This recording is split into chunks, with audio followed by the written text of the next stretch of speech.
Fry over here, staff. Elizabeth Steele also on staff. Aldridge here, our fellow from Zambia. And so he's helping us out with the live Facebook. So we're on Facebook Live, by the way. So tell your friends if they couldn't be here tonight, they can watch it on the Facebook in archive form. So it'll be there for everyone. So let's see what else. Oh, I want to welcome at least one person individually. Deborah Johnson, the Honorable Deborah Johnson, is the the county clerk and recorder,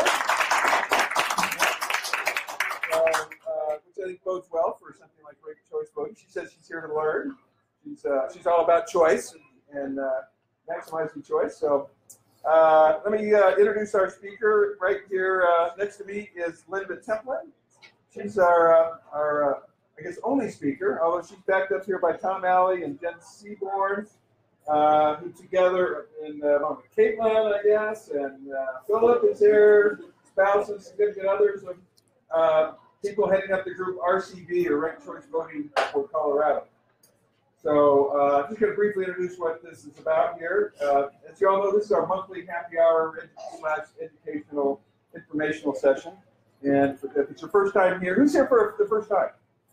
Oh, great. About half the room. Well, welcome. Thank you very much. Well, we're here every month, almost always the same First date. Thursday of every month. A different topic each time. So please come back, our first time. So RCV for Colorado is like Common Cause, is a nonpartisan advocate of electoral reforms to give voters greater choice on election day. Updating our voter system to RCV will improve fairness of representation and lead to more civil campaigns. Wouldn't that be lovely? Common Cause supported successful legislation that allows Colorado cities to adopt RCV. Now, RCV for Colorado, that's the name of the group, RCV for Colorado, is organizing ballot initiatives for this improved voting record. So with that, I'll turn it over to Linda. Thank you very much.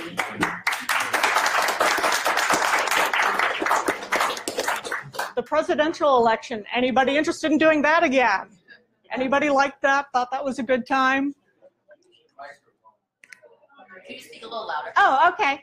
So, yeah, the last presidential election did not work for most people. It was a negative campaign. The candidates were unpopular, and you might ask, how does this keep happening? How do we keep having mediocre elections with candidates who are not popular? How can you vote your preference when you don't like the candidates? Well, part of how it keeps happening is that our voting system is called plurality, and it means that you don't even have to have 50% of the votes to win. You just have to have more votes than the other person who was the front runner. So that leads to strategizing on the part of the candidates to run negative campaigns and to just tear the other candidate down. So, and so the best funded candidates get an edge because they're seen as being the front runner, and anybody else who wasn't the top two are seen as the spoilers. The next. So, so here we have. Here's what happens is if you have. So this is the age test. If you remember the Yip Yip Martians from Sesame Street, you know, here they are, yip yip and nope nope. And that's just how clever it seems sometimes, the level of discourse. And here we have a human who says, where's my podium? Don't I even get to have a say in what's going on in our political discourse? So let's say you'd like to vote for the human, but the Denver Post says the two main candidates are Yip Martian and Nope Martian. That means that you're going to have to vote strategically for the lesser of the two evils. And all of us have run into that situation where you have to hold your nose and vote for somebody you don't like.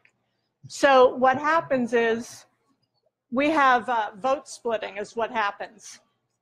And so some of the human loyalists in this example have, the human was, there was some spoilering going on here where Nope Martian ended up winning even though 60% of the voters did not want Nope. So that's not a good representation of political preference. So here we go with a ranked choice voting, where you get to pick who's your favorite, who's your second favorite, and who's your third favorite. So that way, if your favorite candidate can't win, your vote gets given to your second favorite candidate. So here it is in this example. You get to vote for, let's say you're a human, someone who prefers human. You can vote first choice, second choice, third choice. So we have the same election run, but the candidate with the least number of votes is not statistically going to win. So those are the votes that are reallocated to their second choice candidates. And so you see when that happens, we have the human as the winner. And that changes up how campaigns are run. Candidates have to run positive campaigns, and if they can't be your first choice, they want to be your second choice. So another thing that changes is that the parties have to run candidates that people like. So now there's other cities that actually have ranked choice voting. Berkeley, California, Cambridge, Massachusetts has been using it for almost 70 years. Minneapolis, Oakland, San Francisco, San Leandro, St. Paul, Tacoma Park, and Telluride, our very own Telluride, Colorado, runs ranked choice voting. So another interesting point of ranked choice voting is it's in Robert's Rules of Order. It's even recognized as the best way to run an election if you can't get everybody to the same place at the same time, which then begs the question, why haven't we been doing this? Well, it's been complicated previously by that hand counting the ballots can, be onerous, even though it is going on in some places. So we've had kind of a slow rollout of this method of voting. So let's see. Also, this evening we'll be giving you a chance to run your own ranked choice voting election with beer. So we have some ballots that were handed around. Anybody not have it? So in which you can vote for.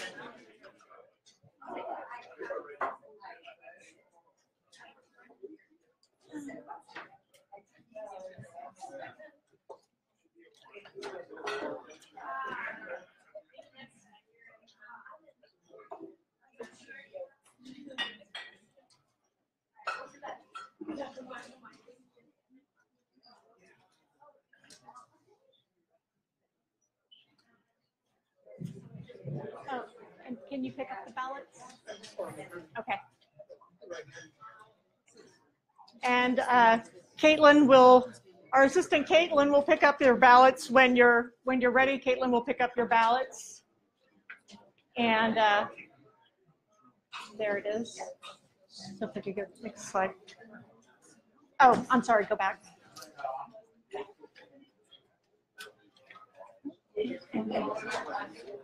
Back to the beer ballot. Yep. Do you have to vote all of them, or can you still just do one or two? Whatever you feel like doing. So you don't have to vote the whole ballot. Just vote for the ones you like. So rank in the order of your choice. Just mark a number next to the candidates that you like. Rank as many or as few as you'd like. And ranking a second or third or fourth will not hurt your first choice. Yes? Do you have to re-roll in the sample every year? We trust you can handle your own beer sampling. We're not going to micromanage that, but research. It's election research. Okay.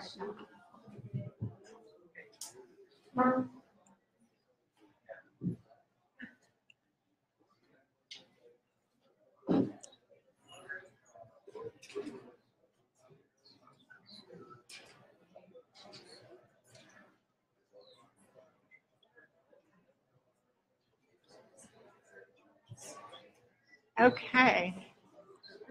So now another thing comes up is what does an actual RCV ballot look like? They're a little more sophisticated than my printed out ballots. And they can, the major software manufacturers produce software that tallies ranked choice voting ballots. So our colleagues at the Center for Civic Design will be in Denver in early December running a study on what ballot designs Denver voters prefer and which ones have the lowest spoilage rate. Now, in the elections that have been up and running in Minneapolis, they've had the same number of spoiled ballots with RCV as they have with non-RCV, so it hasn't been a problem. So anyway, so these are a couple of examples of what they'll look like. They'll, yep. Can't really see it because it's so small. You're right. Put 1, 2, 3, or is it so that you exit first? Yeah, you mark a bubble. So it'll tell you, like, one of them is a grid. So it's like, okay, so mark your first choice here, and then the second one, mark your choice. So that's one style. Another relists the candidates in each column. So, oh, and actually I'm wrong. This one has a hand mark. So anyway, but yeah, there'll be a study done so that our, you know, the people who are good enough to run our elections will be able to rely on fact, you know, to determine which ballot styles to use. Yep. So if you really, really love your candidate, can you mark them first, second, and third choice, or does that spoil the ballot? That spoils your ballot. Okay. So yeah, it spoils it at some point. I don't know if your first choice would count. That it wouldn't. I don't know whether or not it would come into play if your vote has to go on to the second round or not. That I don't know. Yep. Doesn't this procedure simply imply that you always want more than 2 candidates?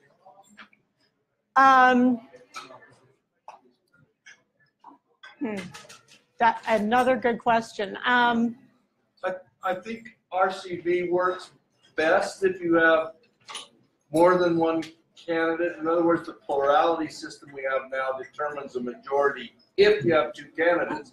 However, a lot of people are discouraged from running because they know that. And they know if they're the third candidate, they'll spoil the election, or they'll be ignored, or so they don't run. So having it available encourages more people to run. So the implication of that is that 2 parties will not like it? And the independent Not always. party will like I mean, there are cases where they do fight it. There are cases where they want to adopt it. And I think a good example is there's been a push in Utah, which is a very conservative place, almost purely Republican politics, and they pushed to try and get it into play from the party base. It didn't pass it was this year they introduced it in the legislature.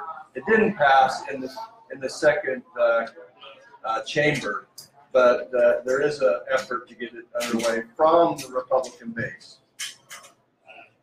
And so Australia has used RCV for their legislature for 100 years now. So there's a good pool of data of exactly how it plays out with the major parties. So it would mostly come into play here if it were to be, you know, statewide for the legislature at some point in time. It would come into play in the primaries for the most part. So there is that. There's also discussions of, do you let the major parties have 2 candidates or just 1? I mean, that's another, you know, area of discussion. So, but yeah, it's worked. One of the things that's made it work well is that it gets people very excited to participate. Now, in the US, we don't have enough data to say for sure, you know, to what degree it increases voter turnout because there's so many factors at play. But we do know that more people run in the elections, that the elections produce, actually elect more women and people of color, which is an interesting point. And because the theory is, which nobody's quite sure, but are those candidates better at asking for second and third place votes? Like, well, if I can't be your number one candidate, what if I'm your backup choice? What if I'm number two for you? Tell me what issues matter to you. So it does change the character of the elections. So they've gotten some very good public feedback in Minneapolis about this. Yep. I'm not sure we're ready, but someplace across the pond, don't they limit it like, hey, 3 months, and everybody gets the same amount of money, gets the same amount of playing time, the same amount of airtime, and then we're done with it. Rather than like, or right after the election, we start on the next one. I am so on board with that. Yeah, that would be great. Has anybody ever looked at that or tried that or thought about it? Yeah, there's a lot of moving parts with election reform. So you consider there's ranked choice voting, there's limiting the money in elections, there's limiting the campaign cycle. I mean, there's a lot of moving parts, if you will.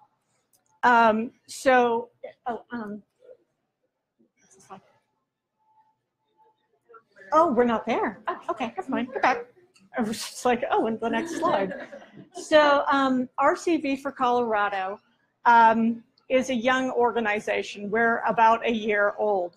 So we got started after this last election was so awful. It was mathematicians and policy people getting together to talk about how can we not do this again? How can it be better?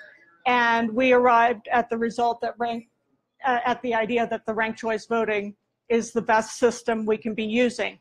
Now, the League of Women Voters has a study group that has also independently reached this conclusion. And they were actually part of starting the successful ballot initiative in Maine to make ranked choice voting statewide. So, and it's still in play with the state legislature. There's, skullduggery involved as to when the rollout's going to be. But so that was an interesting measure there. So one of the things we'll be looking at doing here is working with municipalities that are interested in instituting ranked choice voting. So, because how many council members don't want to get spoiled in their races? How many, when you consider what the school board election is like right now, for the Denver school board, there's candidates telling each other to get out of the race because you're a spoiler, get out. Well, that's not discussing the issues, and why should that conversation even happen in the first place? So if we're lucky enough to get RCV here in Colorado and here in Denver, that's a change we can look forward to happening.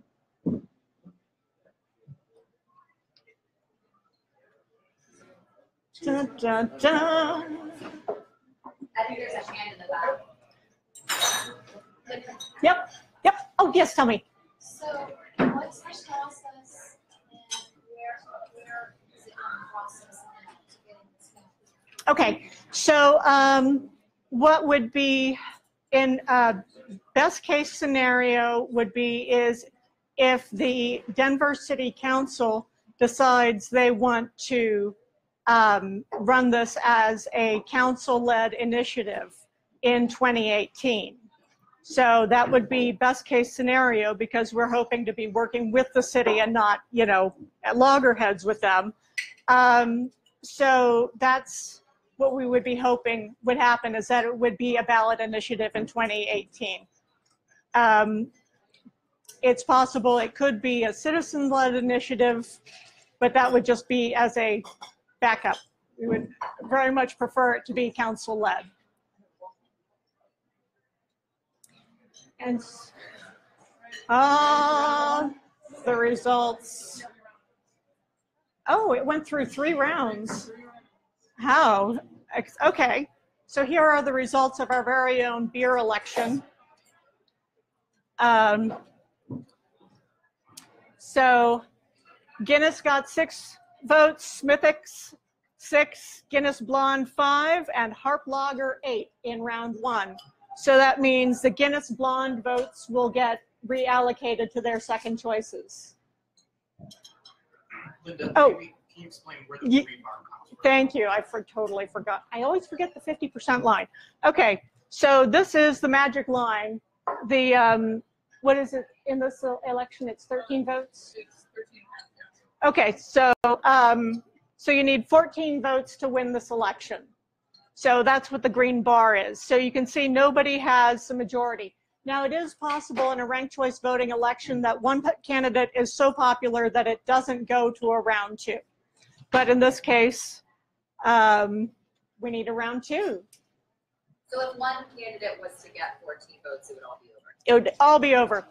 And so when you consider, for instance, in the city of Denver, if you have a race like this, it would have to go to a runoff, which then costs the city, what, $1 million? I mean, it's crazy how much runoffs cost here in Denver. Okay. Round two. Ding. All right. So we see these votes have been reallocated. It turns out a lot of the Guinness Blonde folks, one of them like the Smithwick's Red as their backup beer, and then the rest like the other light beer or light flavored beer, the Harp Lager. So that means that Guinness goes out as the lowest ranking. So we'll see what the Guinness people want as their backup beer. Dun, dun, dun. It was actually amongst the Guinness folks, they did tend to like Smithwick's better as their backup choice, but we have enough for the winner being Harp Lager. So just think, in a perfect world, we'd then be able to buy everybody pitchers of Harp Lager just to drive home the point that we all decided on a thing together in a civilized manner. Nobody got mad at anybody. Okay, and then there's another one. There's one more slide, which is your city council. So there's going to be some opportunities for our city council to learn more about ranked choice voting. So we're hoping that that you all and our friends at home on Facebook will get a chance to call your city council member and tell them that you're interested in ranked choice voting, and you know that there is a better way to run elections. And if they want to look at how San Francisco elections are run and how Minneapolis elections are run, they can see that it changes the political discourse for the whole city, and it's something they should look into. So that's it. Yes? I guess my question is, sort of, I mean, in Denver, we have nonpartisan ways as compared to statewide, obviously, where we have party systems. Is Minneapolis or some of those other cities likewise nonpartisan, and how would that work? Would we not have some runoff election and someone fails to get, would we just have the one election with the rank? Right, excellent question. Yeah, we would only have the one election. So that would, that means we wouldn't have to spend the money on the runoff. So it's a big money saver there. And two, there's the problem where fewer people turn out for runoff elections. Well, that's not fair. You know, just because I go out and vote twice because I'm, you know, that person, my neighbors don't. And I want to know what they think, you know, and it's not fair that they're cut out of the system because they can't get around to voting, you know, in two different elections. So I think it's going to be fantastic. There's pros and cons of ranked choice voting. Is there any cons that are commonly talked about? Yeah, the cons are that people can get, oh, here's the beer flights. Okay, so the cons are that it requires a public education campaign in advance to help people understand what this new ballot is going to be, to make sure that people are ready for it and that the campaigns are ready for it. That's been a huge piece of the picture in, for instance, in Minneapolis and St. Paul, is getting the candidates ready to run a whole different kind of campaign. So they've had people going out and providing campaign advice on how you do it. If you're not slinging mud, how do you stay focused on the issue? How do you connect with your constituents? So, so there's the cons are the learning curve. In terms of implementation, how could it be implemented in the city of Denver? That's what I'm curious to know. Like, how would we have to change our ballot and our election system?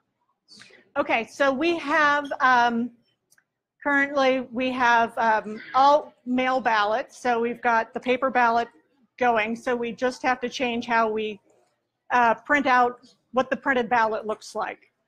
And then the Dominion software company, which provides the election software here in Denver, has ranked choice voting as one of the functions. And so it's actually being used, the same software is being used in the Santa Fe election in March. So there's, of course, you know, some wailing and gnashing of the teeth from people who've been paid to complain, but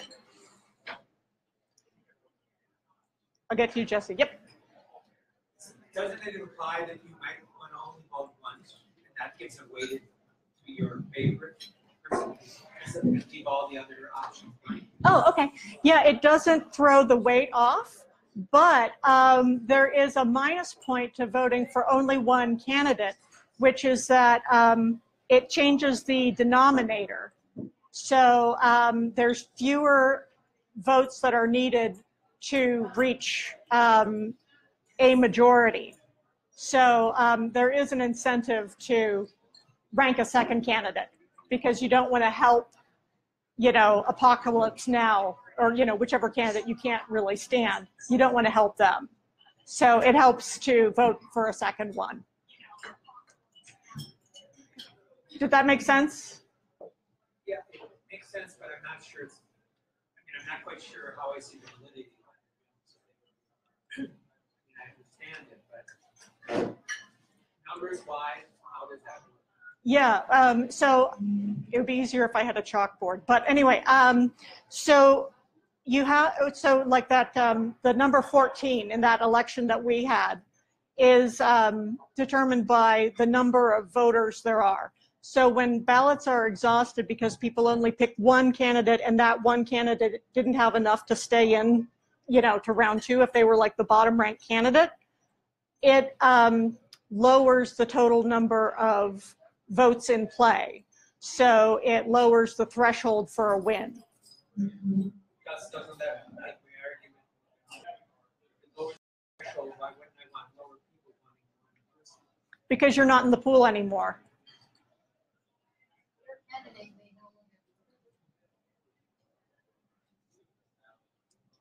But it all is a way, if you only voted for one, it does sort of emphasize that one. Well, I mean, it's a way to be heard. Also, I mean, like if your candidate is knocked out, like let's say you only vote for, you know, candidate X, and that's the only one that's going to be okay, and you're, you know, the threshold comes down, they can still see how many people were X and X only. Yeah, for example, in the beers, if you only voted for What went out Clark, first? you stay in all the election. But if you voted for, what was the first one? Blonde went away first. Blonde went away first. Your ballot is exhausted, and you're no longer in the play. It's very similar to a regular runoff. If you don't go to the election on a regular runoff, you're out of the. You're not voting anymore. You're not part of the pool. Okay. She wanted to know, we still have primaries or caucuses in the system?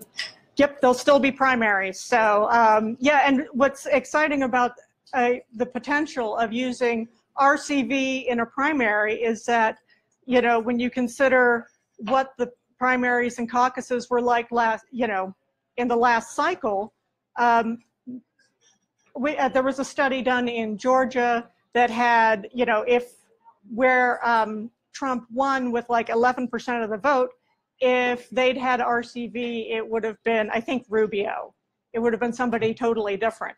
But because there were so many candidates, the votes were split so many different ways, it was possible to win with even a small number. So it would totally change things in the primary.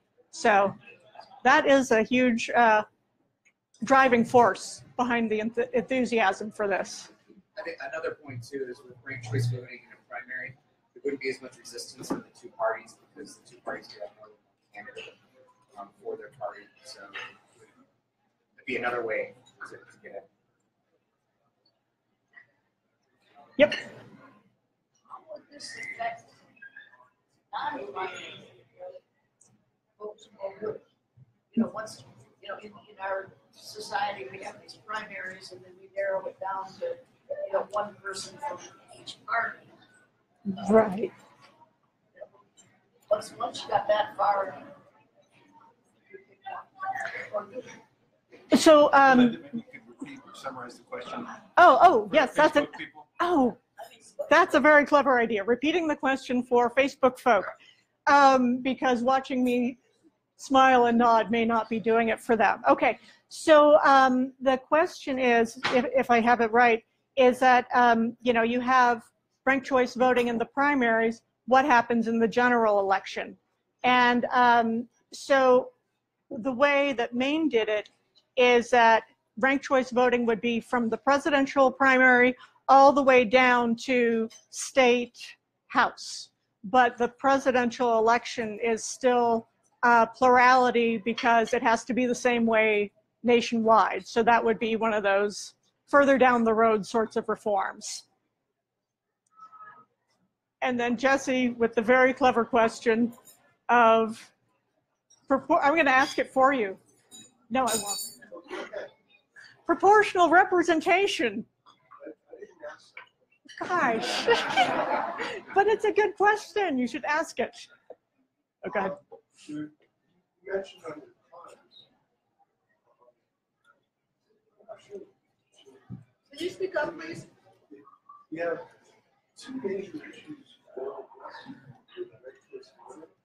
One is gerrymandering districts, single winner districts, where one individual is supposed to represent everyone in the district. So you mentioned proportional representation, where you have multi-member districts where everybody is included instead of a large percentage of voters being excluded. Okay. So one system is inclusive, the other system is still exclusive. Got it. How does RCV address that? It can. Okay, so repeating question for people on Facebook, which is proportional representation is a way to avoid having a winner takes all system where, if you live in a district where 55% of the people want candidate A and you wanted candidate B, candidate A people get everything that they wanted and candidate B people get nothing. I may be exaggerating, but it really feels like that sometimes. And so what is a way to get around that is at-large districts. So now in city elections, we have at-large representatives. So Denver has 2 at-large. I'd like to see more, but that's my personal preference.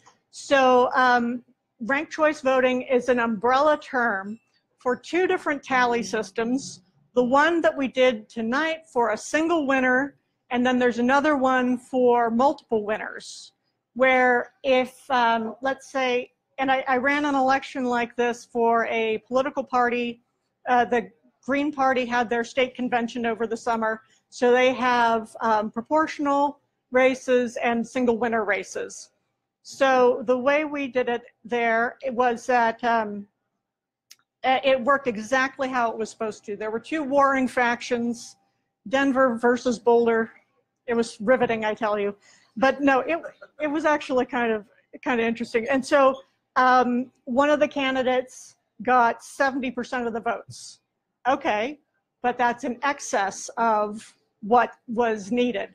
So you take out, those excess votes randomly and go with their second choices. And so we had a leader from each faction actually won, which was perfect. So now they have to get along. or not, but you know. So it is possible. It's called single transferable vote.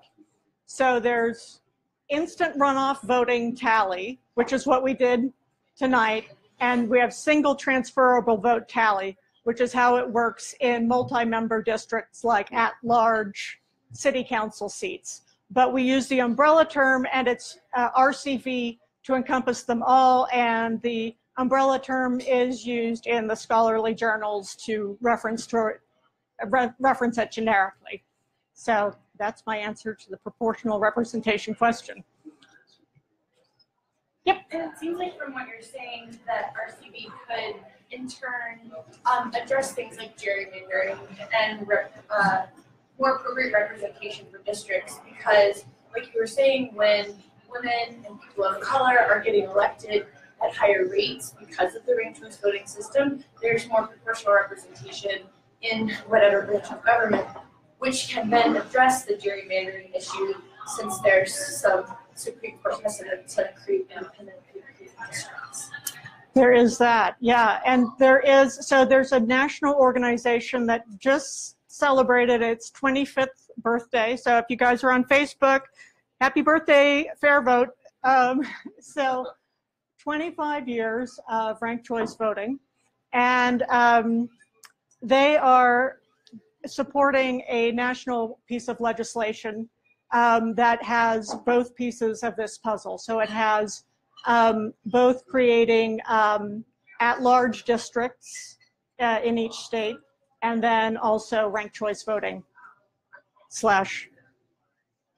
both tally systems. So anyway, it is possible, and ranked choice voting for Colorado is in favor of that.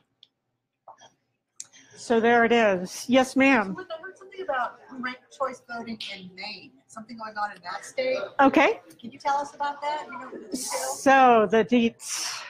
Okay, so the updates on ranked choice voting in Maine. So they also have the initiative process in Maine. So there was a successful ballot initiative run last fall to make ranked choice voting statewide. So they have it in Portland, and now they have it, people voted for it statewide. So there are some political opponents of this who just don't like change. It's not that they can't compete in a future system. They absolutely can.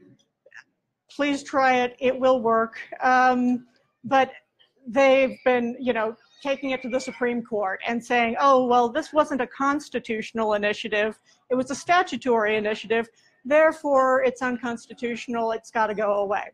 Well, they don't have constitutional initiatives in Maine, so of course it's statutory. But the Supreme Court shot that down, so the state legislature heard testimony upon testimony about ranked choice voting, and they still decided they want to sunset it before it ever takes place, before it ever gets instituted.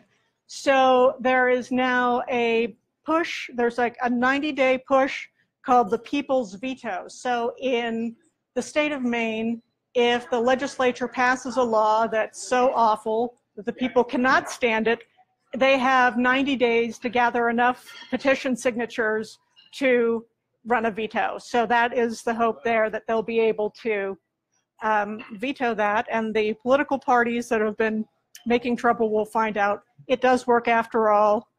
Australia's been doing this for 100 years. They still have two main parties and a bunch of small parties. It still works. You know who you are. Okay. Is this expected to be successful, this people's veto? We don't know. We hope. They have 300 plus volunteers out collecting petition signatures. It's 80-something days. I mean, it just, anyway.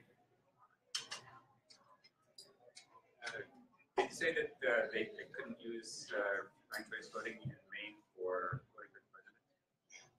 No, they can't. Yeah, so the presidential election would be, it would still be a plurality vote because it would have to be ranked choice voting for the whole nation. Otherwise, it wouldn't make sense to vote for another candidate and, you know, allot your electoral votes that way. So that's how they set it up in Maine, was that it's the US Senate all the way through State House. I would question that because according to the Constitution, the states select the electors to the electoral college, and they can do it any way they want. So, for example, Okay, well, that was the strategy they decided to use. So is it just the main statute that says that they don't use RCV for electing the president? that's right. Because according to national law, it's something that they want. So it sounds like it's just the way they set it. Any more questions?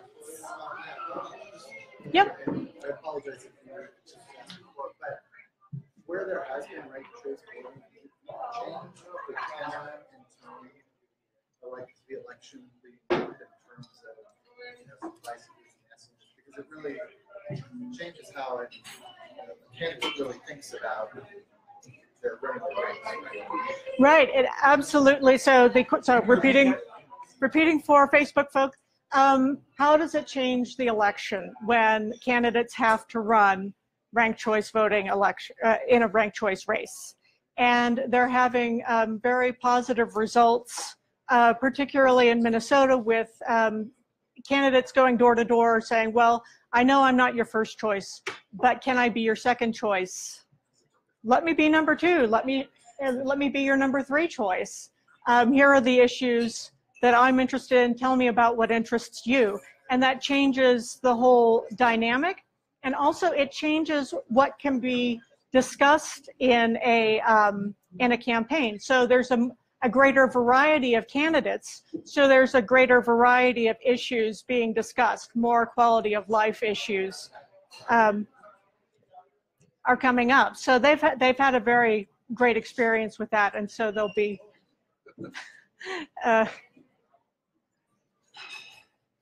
anyway, yep. Sorry, just to make sure I heard you right. Did you say in jurisdictions like Denver that have some runoff elections, that RCV increases turnout by eliminating that second election, and that disproportionately benefits people who vote for the people most likely not to vote for that second runoff election? I think that may be part of it. And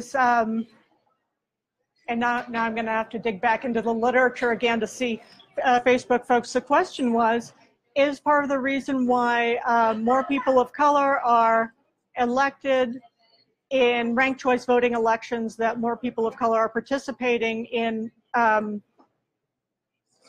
runoffs, if you will, using ranked choice voting. So when they have a runoff election, that people who are not able to go and vote a second time would normally be disenfranchised from the process. So that's a great point. I will have to put a pin in that, because that may well be part of why there's more broad-based success and why people elected look more like the people doing the voting. So anyway, so I hope you all can find your city council members and give them a jingle and let them know that they need to get smart on RCV. And let's give Linda a really good hand.